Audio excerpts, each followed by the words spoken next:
Bună, dragilor, și bine ați venit la o nouă citire. Dacă titlul te-a atras, înseamnă că ai aici cu siguranță un mesaj pentru tine. Îți mulțumesc pentru că mă urmărești, îți mulțumesc pentru că mi-ești alături. Dacă vrei și tu astfel de citire, te invit oricând cu drag doar pe aplicația de tarot și astrologie Cristina Zurba, disponibilă atât pe iPhone cât și pe Android. Hai să vedem așadar mesaje, ce trebuie să știi. Bun, a început citirea. La baza pachetului avem regele de monede, 8 de spade, 6 de spade. Cineva e stresat aici, da? În legătură cu un drum, în legătură cu niște acte. Văd o persoană aici care se simte blocată. Mai văd aici, bineînțeles, și o conexiune cu următoarele zodii. Taur, Fecioară, Capricorn. Mai avem Berbec, Leu, Săgetători, ca o negociere aici, da? Unii poate aveți treabă cu haină de stat. Poate să fie vorba și despre o oarecare obsesie pe care cineva o are în jurul tău, dar aici cu regele de monede eu m-aș gândi că e vorba de o persoană foarte înrădăcinată în propriile convingeri. Este vorba despre o persoană pentru care banii sunt foarte importanți și de asemenea putem să discutăm și despre un moment în care tu ești foarte stabil, ești foarte stăpân pe tine, știi foarte bine ce îți dorești. De asemenea, mai văd și un moment foarte important în viața ta în acest moment, fie din punct de vedere profesional, fie din punct de vedere financiar. 2 de cupe, da, în plan personal. 2 de cupe, uite, poate să însemne și o înțelegere pe care o faci cu o persoană dragă, poate să însemne și o împăcare, o întâlnire de la suflet la suflet, dar e acel sentiment de împăcare, de revedere. Unii poate aveți o persoană foarte apropiată alături de voi în acest moment. Apoi avem soarele, o bucurie în plan personal. Soarele reprezintă o eliberare, reprezintă o veste bună, soarele de asemenea reprezintă și un succes pe care îl ai și de asemenea tot soarele aici poate să reprezinte și un moment al adevărului. E o bucurie pe care o ai, e o eliberare. Hai să vedem despre ce e vorba, da? Cu 2 de cupe în primul rând.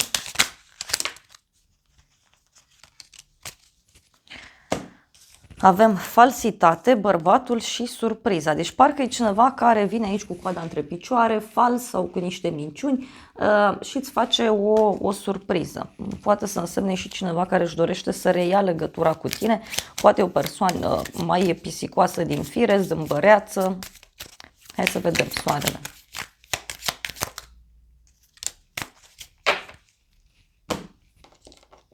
Și avem așa. Norocul și suspinele. Deci e ca și cum răsufli ușurat, da? Pentru că, uite, văd un noroc pentru tine. O bucurie foarte mare. În plan personal mă refer.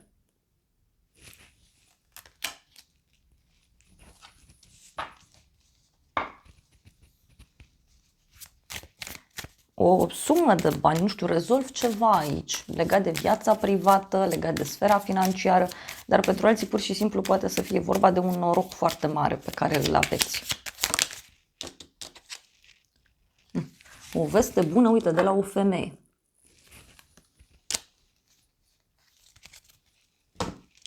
Hai să vedem despre ce e vorba. Avem Marele Preot, o conexiune cu zodia Taur, deci din punct de vedere profesional ești într-o perioadă în care faci înțelegeri cu cineva anume, poate semnezi un contract, poate ești într-o perioadă în care înveți ceva, studiezi ceva important. De asemenea, văd că ești o autoritate la muncă, e ca și cum oamenii te respectă, se uită la tine cumva cu respect, da? Se uită la tine și consideră că tu ai multe lucruri să înveți. Poate să fie, bineînțeles, și o perioadă în care ești foarte concentrat și pe ideea de principii de viață, dreptate, adevăr. Apoi avem Pajul de monede, o propunere care apare din punct de vedere financiar pentru tine, dar ce mai văd aici e faptul că poți să începi un proiect nou. Da? Pajul de monede înseamnă și o persoană care studiază și o persoană care e foarte atentă la detalii. Tot pajul de monede aici poate să reprezinte și un personaj, da, din jurul tău mai tânăr, da, care vine către tine să ceară un sfat, să îl înveți ceva. Ia să vedem. Marele Preot, uite, avem consolarea și camera. Deci e un moment în care tu iei niște decizii importante aici din ce văd eu legat de sfera profesională. Poate să fie și o întâlnire importantă pe care o ai, dar pentru alții parcă e un moment în care vin oameni către tine, îi consolezi, îi ajuți, îi ghidezi, îi orientezi.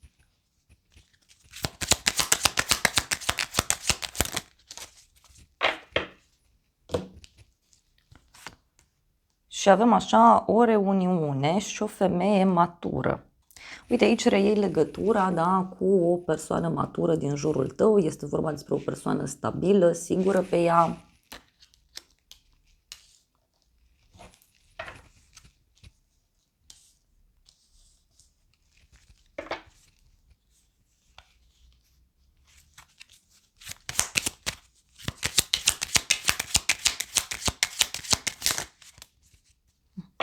Persoană care așteaptă o veste de la tine sau o persoană care abia așteaptă să te vadă.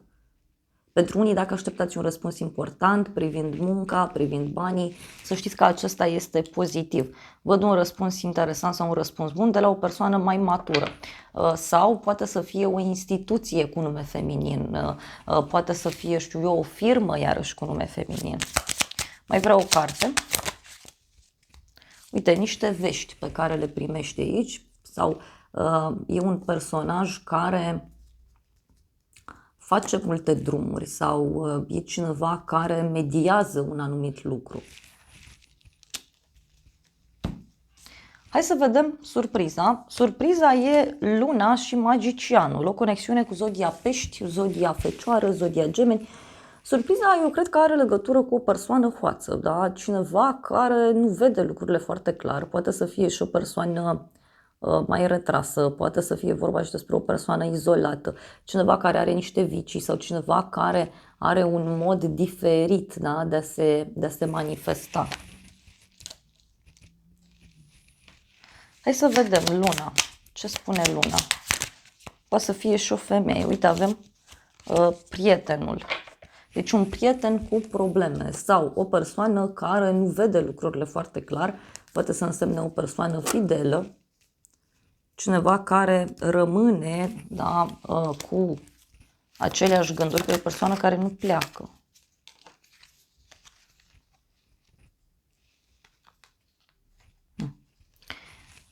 Poate să fie cineva care are nevoie de un sfat de la tine într-un moment întunecat al vieții sale, dar surpriza, de asemenea, mai poate avea legătură și cu o persoană importantă. Hai să vedem, Magicianul. E o persoană disperată, avem aici. O persoană agitată, disperată și îndrăgostitul avem.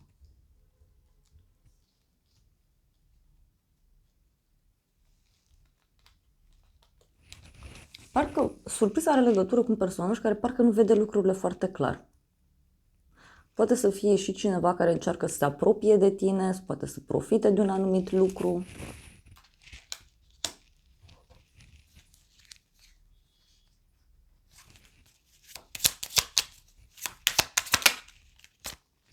Avem căsătorie. Poate cineva care are niște speranțe aici cu tine în legătură cu o relație stabilă, o relație serioasă sau cineva care are niște gânduri în legătură cu ideea de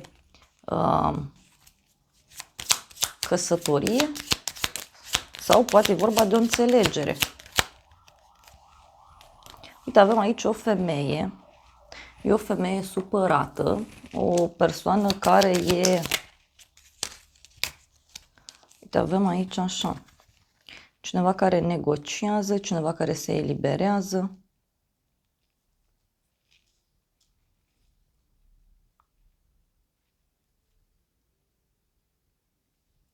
Eu cred că surpriza are legătură cu o femeie. Da? E cineva care reușește să se elibereze de undeva anume.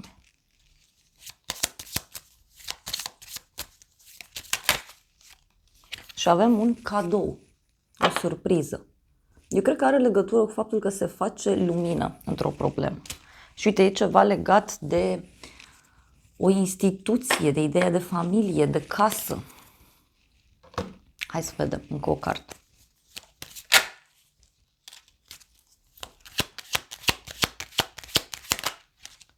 Surpriza, un drum, un drum important. Sau surpriza are legătură cu un drum într-un loc scump, într-un loc special.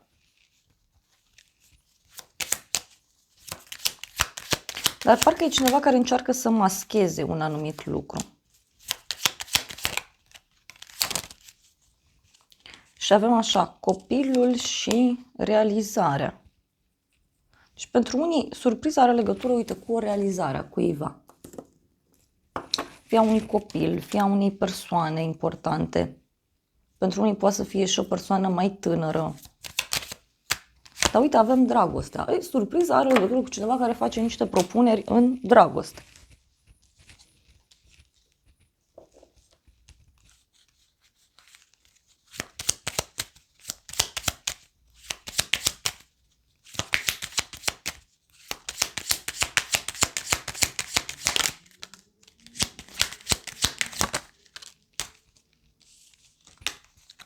Și avem o scrisoare, o veste.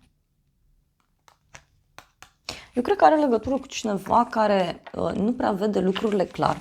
Și aici va încerca să facă niște gesturi față de tine. Na, hai să vedem ce zice și tarotul meu în legătură cu situația asta.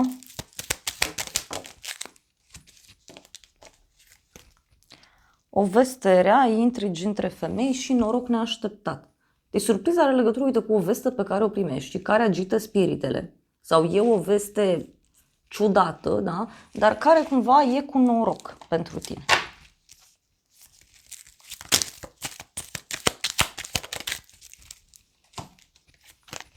Te vorbește cineva de bine, bani mulți și ești lăudat, onorat. Eu cred că tu ieși bine dintr-o situație aici. Și o să rămâi foarte surprins sau surprinsă de anumite personaje de prin jur care au încercat să mintă sau au încercat să fure sau au încercat să-și urmărească interesul. Nu văd neapărat să fi fost intenții rele, că e ca și cum nu s-a știut despre ceva anume. Și ce văd aici? Uite, avem un bărbat tânăr cu invitație la dragoste sinceră. Deci surpriza aici are legătură și cu dragoste. Pentru cei mai mulți dintre voi.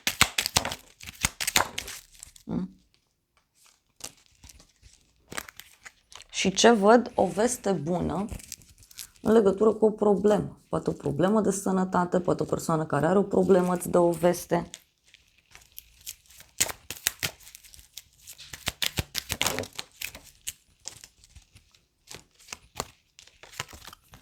Companie plăcută, casă străină și cineva dorește să te revadă.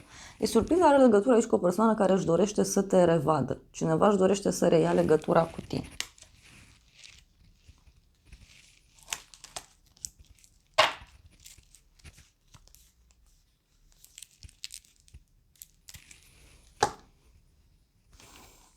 Hai să vedem ce spune și acest orac.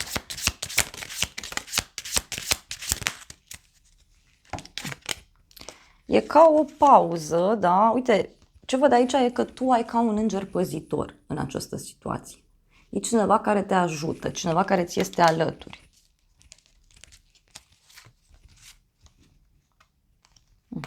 Un prieten, da? Pe care te poți baza, poate într-un moment complicat. Poate să fie și asta. Deci e vorba de un moment complicat în care, uite, tu ai sprijin și se pare că rugăciunile tale sunt ascultate.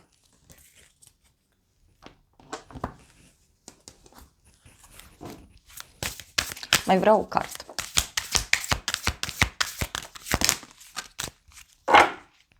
Și avem așa, planeta Venus, da? Abundență, frumusețe, feminitate, noroc. Casa a cincea, pasiune, da? Dar din nou e vorba de creativitate, e vorba de un proiect, e vorba de iubire, e vorba de înțelegere. Da? Deci e un noroc aici foarte mare, care simt eu că are legătură și cu dragostea, că oricum mă uit aici, e ceva legat și de dragoste sau e ceva legat de o plăcere pe care tu o ai. Avem asteroidul Juno, parteneriat. Deci eu cred că are legătură cu o relație, da? Cineva care îți propune o relație sau este o persoană care își dorește să se apropie de tine mai mult.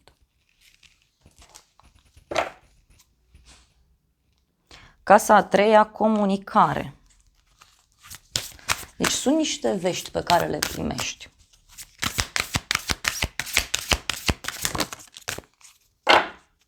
Și avem zodia Gemeni. Deci drumuri, vorbe, negociere, promisiuni, o persoană care se comportă ca un adolescent sau ca o adolescentă.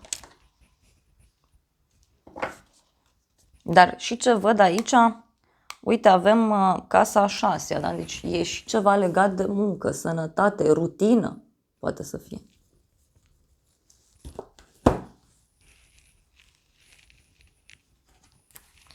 Hai să vedem ce zice oracolul.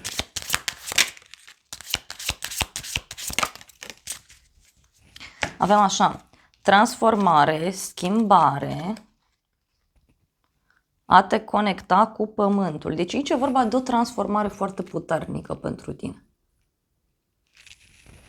Care, da, ține de ideea de împământenire. Cer scuze, și cred că are legătură cu ceva ce deranjează, ceva ce e de mult timp.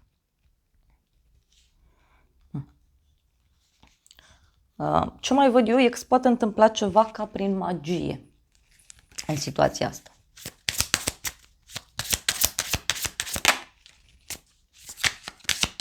Urmează-ți visul, mai avem aici. Meditație pentru pace, claritate și să înveți din viață. Deci aici cărțile îți recomandă să-ți urmezi intuiția, să-ți urmezi acel vis pe care tu îl ai și să vezi lucrurile foarte clar, da? Cumva să le iei încet și sigur, că e posibil să nu se vadă lucrurile clar și atunci ți se recomandă mai multă prudență aici. Dar ce mi-apare mie mi-apare această carte care înseamnă vindecare. Deci e de bine. Hai să vedem ce zice și oracolul ăsta.